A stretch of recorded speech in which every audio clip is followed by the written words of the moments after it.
Good morning, everyone. It is Liana Voya in Ottawa with photographer Pedro Isztin. Pedro has been taking photographs for his entire life almost. What is your earliest memory of you holding a camera? Yes, I started holding a camera when I was probably around 12 or 13 years old. From there, I would start traveling in Latin America at 20, and I started taking a few photographs in the countryside, mainly inspired by the country people. And following that, I studied photography for a period at a school here in Ottawa, Canada called the Ottawa School of Art. And then I continued on to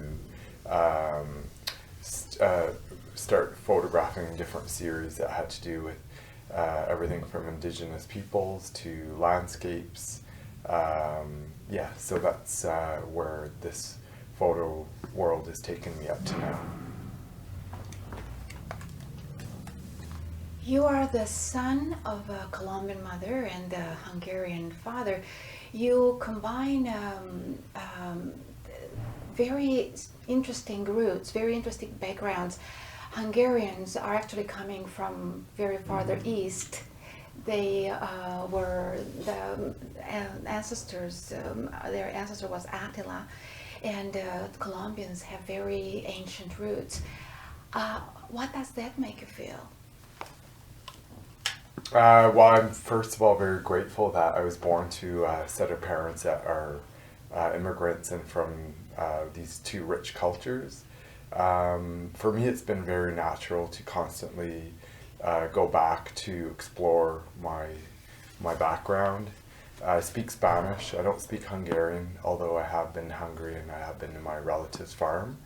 However, it's sort of the rest of the Latin American countries that I've gotten to know over the years that sort of help me constantly interpret and reflect from other realities in Latin America.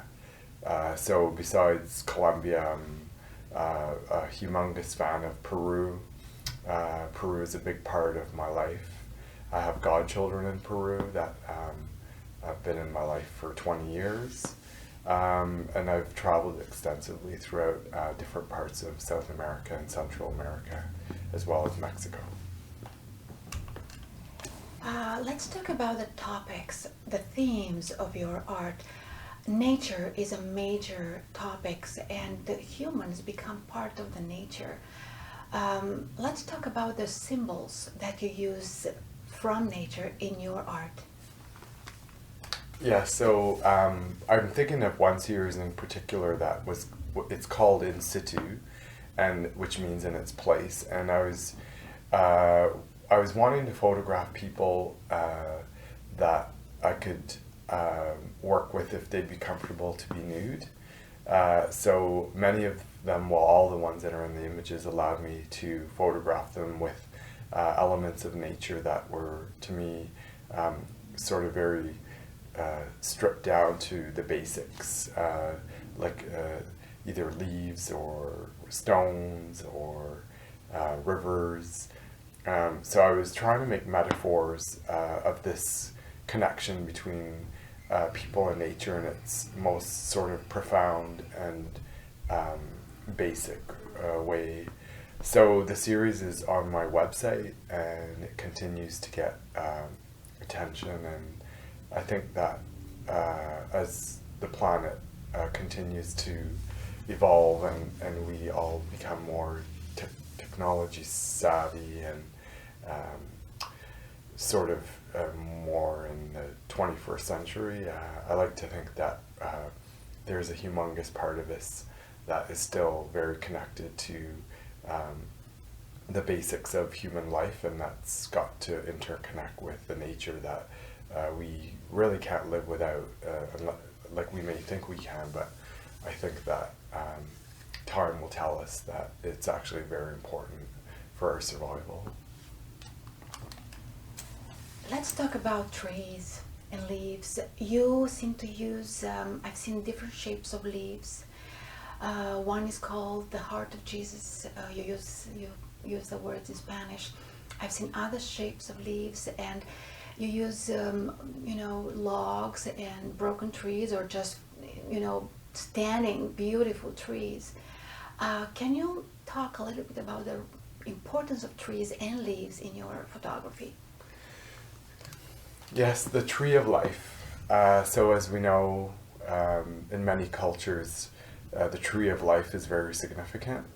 So I would just like to think that it's a very intuitive element of nature for me to think that from a seed becomes, these humongous trees, and gives off oxygen and possibly fruits.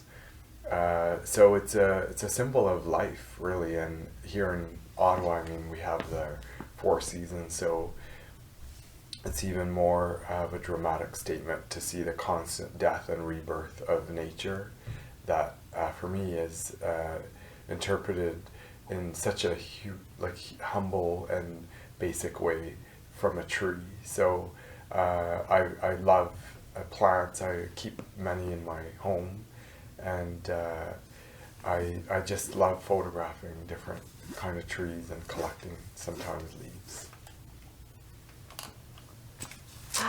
Let's talk about the water.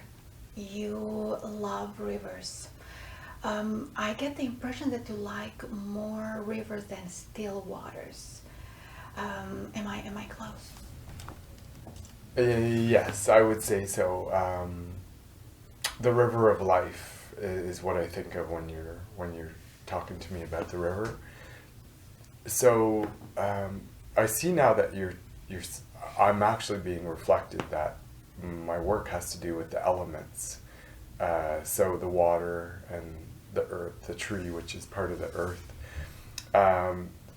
The river, like I said, is for me of life, and that is one of the series that I've just completed. Is actually called The River, and I explored all the different facades of nature through a river. So the formation of ice, the birth of spring, and the fish that are coming from the river, and even the darkness of mood and reflecting from human nature, where sometimes people take their own lives inside of a river. So for me, it has a lot of life significance. I would like to go back to the nudes.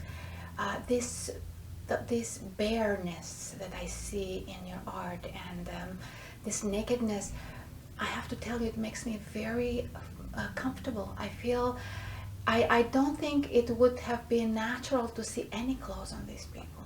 And it was such a wonderful idea you had to have these people, posing in their natural state. Yes. Well, thank you very much. It actually was extremely easy to talk to people, even strangers, about the series. I'd just show them a few images, and they got it very quickly.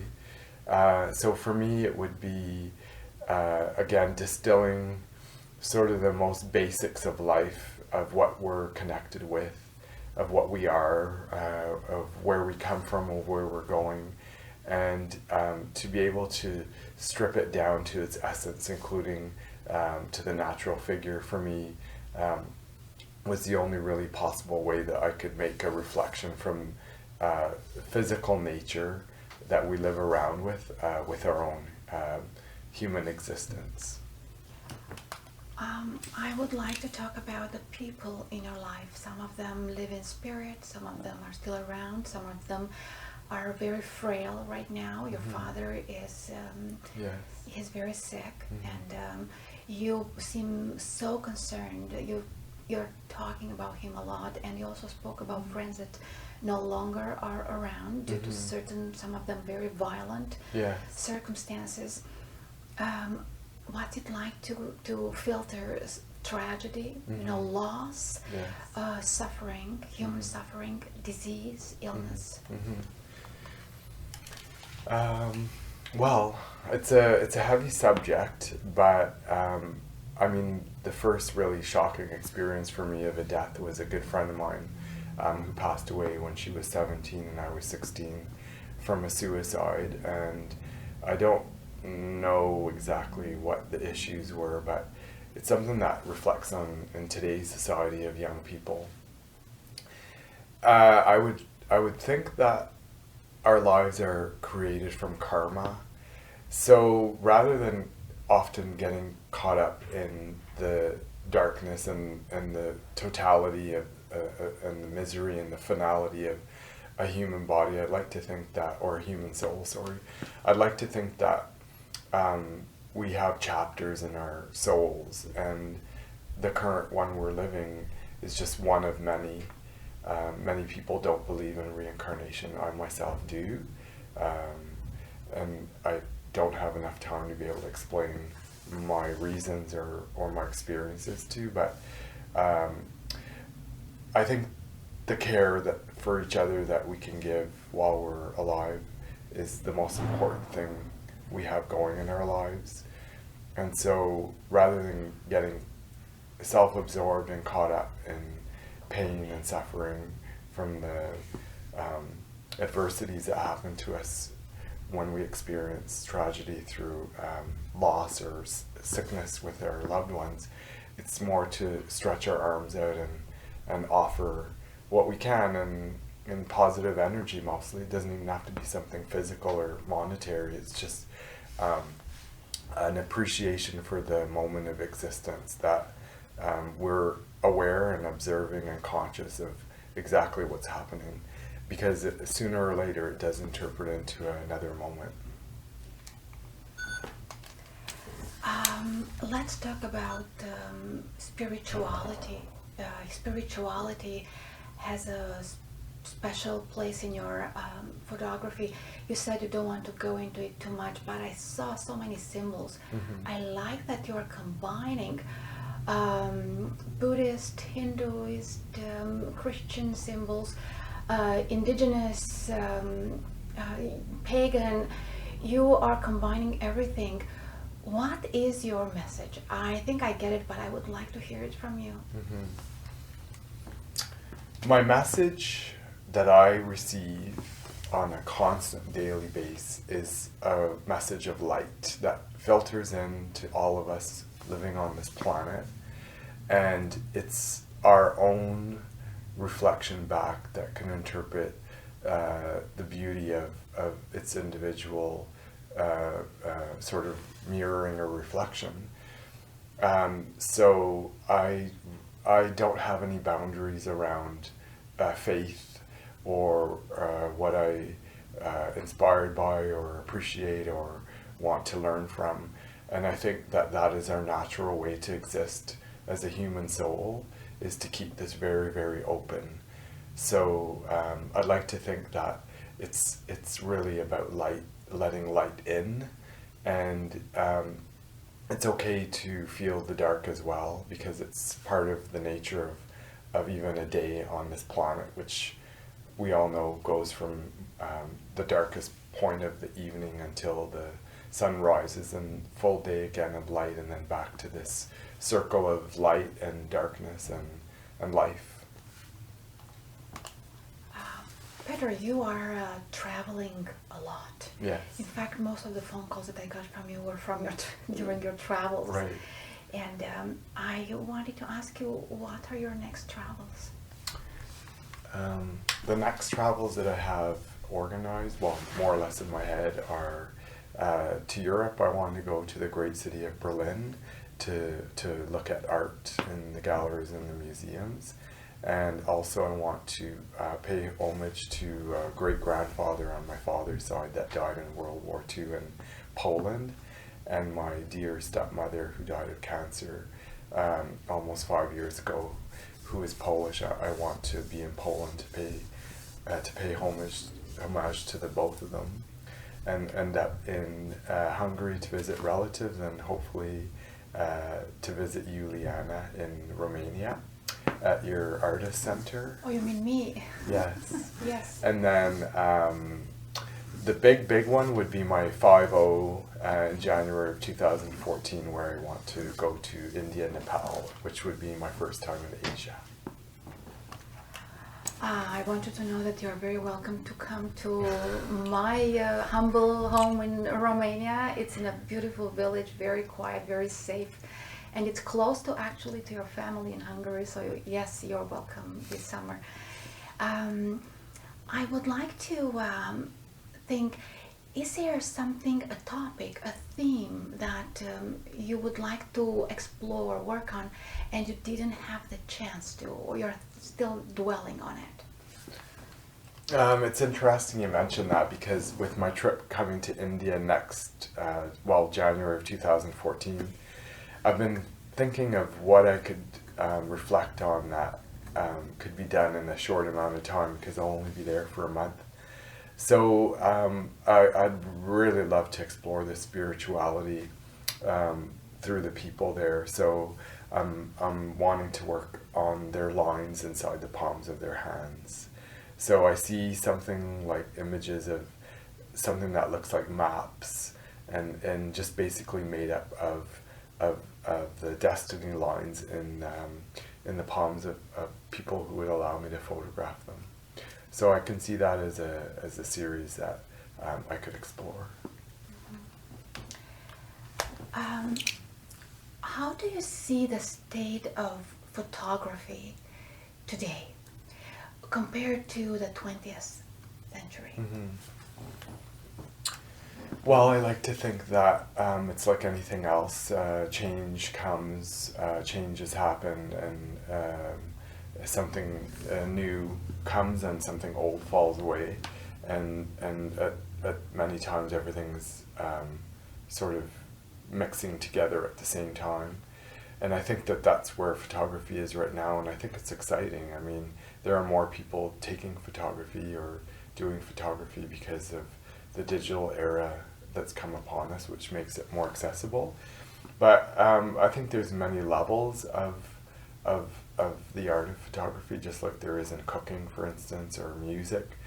And I just like to think that there's many more ingredients now to be able to make up an image that hopefully one can explore with depth and sort of like a non-judgmental way of just exploring life and trying to maybe perfect the techniques, and having people even be able to criticize and see where you can compare ideas and grow from just an idea into something that has an actual form which can be interpreted in a photograph.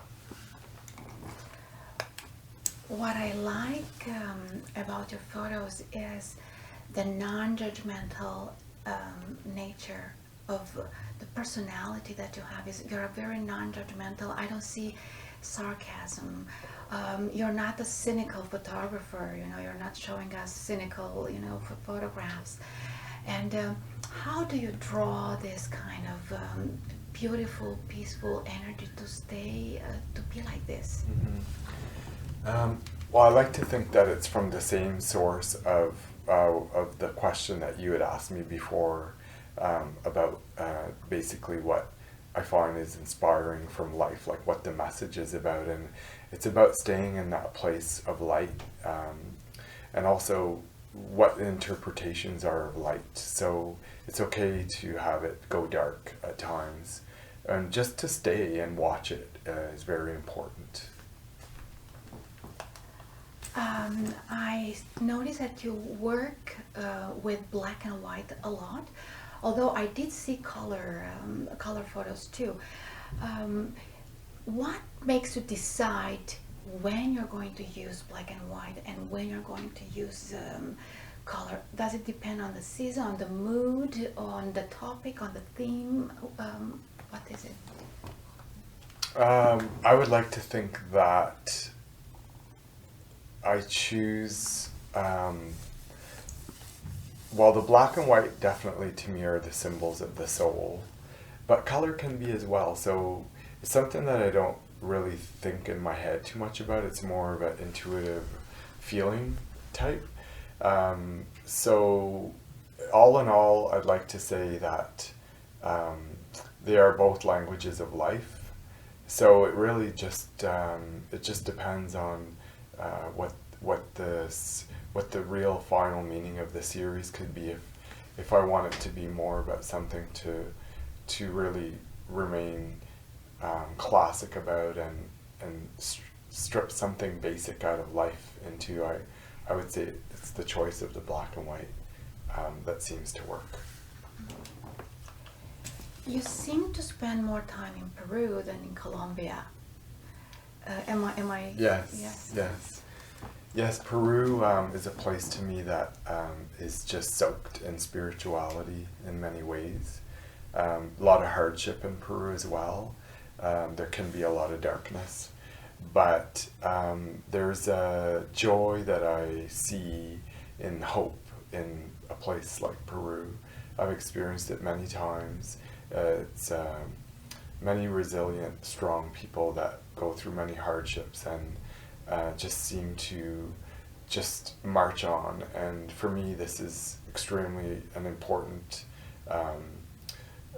feeling to have in life in general, because sometimes it's not easy. And so in a space like Peru, I'm just constantly reminded of the strength that like a people can have as a whole, and also reflected in the food and in the culture and the music.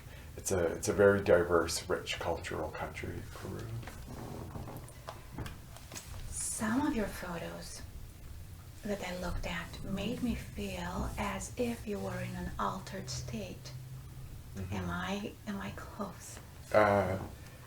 It's hard for me to be able to say on my side what I'm going through. It's just something that I've been feeling since I'm born, basically. But I would guess that you're interpreting the moments where I'm just 100% offering myself to the moment and allowing whatever is reflecting to come fully into my space and my being, and it's reflected from the little mirror in the camera. I would like to talk a little bit about your father, and he is how old? He's 79 the day after tomorrow. 79 the day after tomorrow. Yes.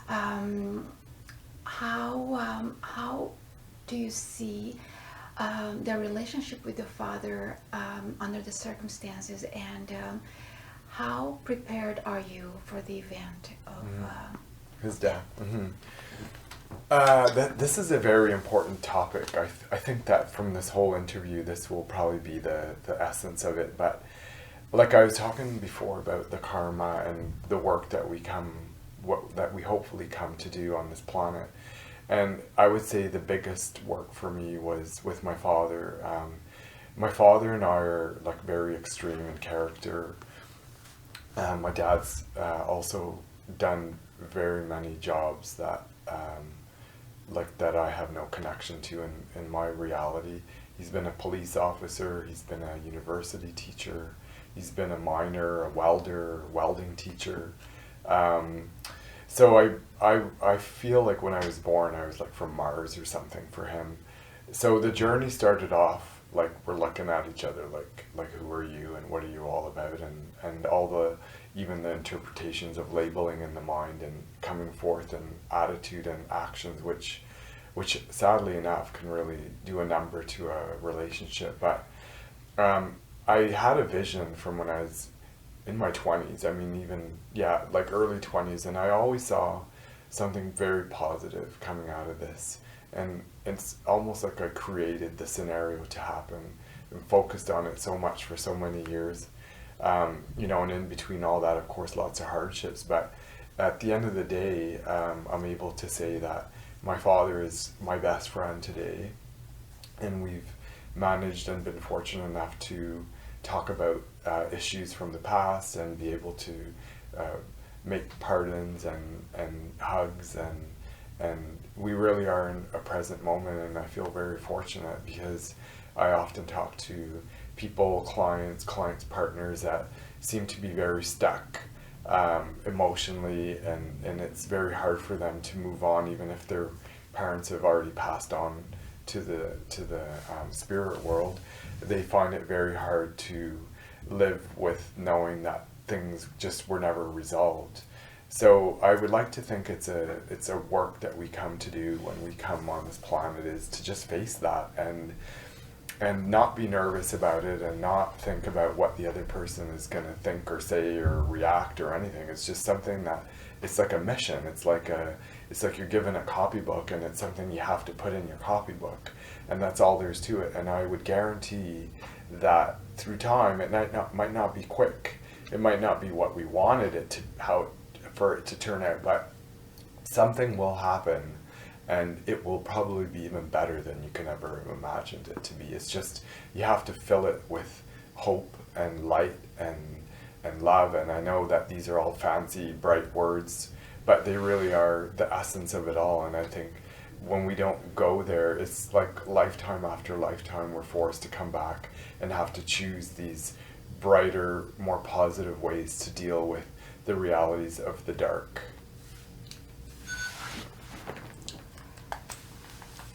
Pedro, where do you see yourself 10 years from now? 10 years from now, I just see myself reflecting on life.